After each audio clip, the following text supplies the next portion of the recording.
কি দিন কি রাত সড়কের বেশিরভাগ জায়গা এখন জ্বালানি তেলের অপেক্ষায় থাকা যানবাহনগুলো দখলে। এতে যানজটের সৃষ্টি হচ্ছে রাজধানীর অনেক গুরুত্বপূর্ণ সড়কে। নষ্ট হচ্ছে নগরবাসীর কর্মঘণ্টা, বেশি বিপাকে রাইড শেয়ার করে জীবিকা নির্বাহ করা মানুষরা।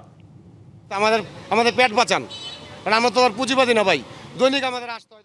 নিজের 5 বছরের ছেলেকে ডেকে আরে রেখে তেলের জন্য লাইনে দাঁড়িয়ে আছেন এই ব্যক্তি। 3 থেকে 4 ঘন্টা লাইনে দাঁড়িয়ে আছেন।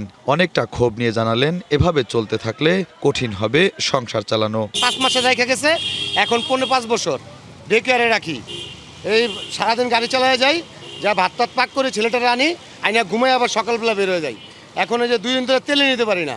ওদিন কি বলবো, ওদিনকে কাঁচা বুট খেয়ে ঘুমাই রয়েছি এই মাদ্রাসার মাসুম বাচ্চা নিয়ে। তেল নাই কোনো জায়গায়।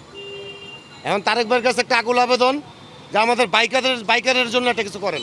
রাজধানীর প্রায় সবগুলো পাম্পেরই চিত্র এমনই। চলছে তেল পাওয়ার লড়াই। ঘন্টার পর ঘন্টা দাঁড়িয়েও অনেকে ফিরতে হচ্ছে খালি হাতে। লাইন ছাড়িয়ে যাচ্ছে পাম্পের আশপাশের কয়েক কিলোমিটার। মূল সড়কে ব্যাহত হচ্ছে যান চলাচল। ভোগান্তি বাড়ছে নগরবাসীর। আমরা তো আসছি সকাল 7:38-এ, এখন পর্যন্ত সিরিয়াল আছি, পাম্পের কাছাকাছি আসতে পারি না। কত বাজে এখন? এখন তো জাস্ট 5টা বাজে, লাঞ্চ করতে পারি না।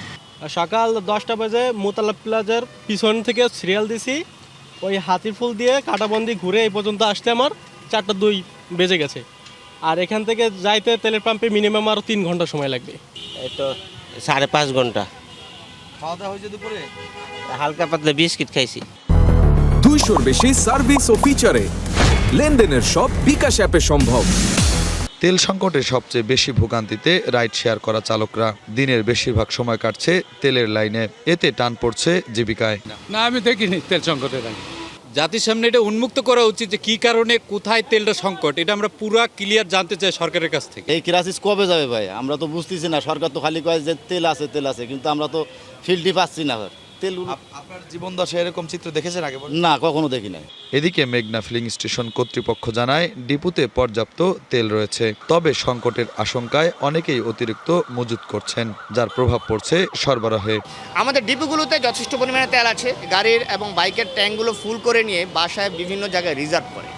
এই রিজার্ভের প্রবণতা থেকে যদি গ্রাহকরা বের হয়ে না আসতে পারে, তাহলে এই সংকট শেষ হবে না। আগে যতটুকু তেল সেল করতাম এবং বিভিন্ন পাম্পেও হতো, যে পরিমাণ তেল সেল হতো, এখন চাহিদাটা গ্রাহকদের প্রায় ডাবল হয়ে গেছে। সংকট কাটাতে অবৈধভাবে তেল মজুত না করতে অনুরোধ জানান সরবরাহকারীরা। আমি সকাল 8টার দিকে এসেছি, এখন বাজে 5:04 বাজে। দেশের জ্বালানি সংকট যে তীব্র আকারে ধারণ করছে, সেটি এ সকল চালকদের কথা শুনলেই বোঝা যায়। সকাল 8টায় সিরিয়াল দিয়েছেন জ্বালানি নিতে, সেটি এখন 5টা গড়িয়েছে। এক ঘন্টা পরে সন্ধ্যা নামবে, এখনও তেলের দেখা তিনি পাননি। এই সংকট থেকে, তীব্র এই সংকট থেকে দেশের মানুষ, দেশের গাড়ির চালকরা মুক্তি চান। শুভ খান, ডিবিসি নিউজ, ঢাকা।